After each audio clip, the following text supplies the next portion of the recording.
তো স্কুলে জমা দিতে হবে। তোর হয়ে গেছে? না, করার সময় পাইনি। কি বলছিস তুই? কাল তো লাস্ট ডেট প্র্যাকটিক্যাল খাতা জমা দেওয়ার।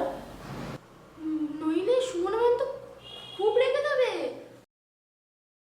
তুই কাল স্কুলে গিয়ে কি বলবি? কাল আমি স্কুলেই যাবো না।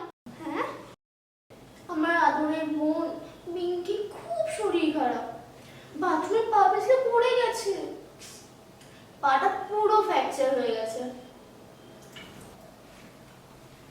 এসব তুই কি বলছিস?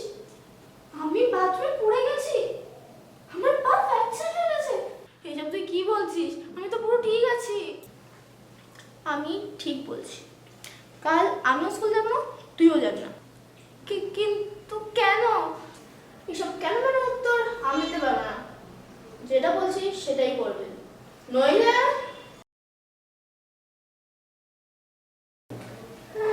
তুই যা বলছিস তাই করবো, কিন্তু তোমাকে মারিস না প্লিজ।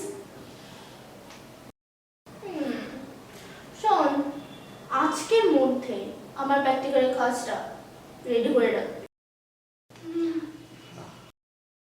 আমি এখন টিভি দেখতে যাচ্ছি।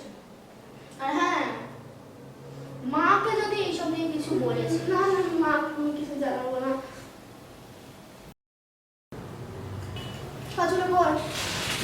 বাবা প্র্যাকটিক্যাল কাজটা রেডি করে নি, নাহলে খুব মারবে।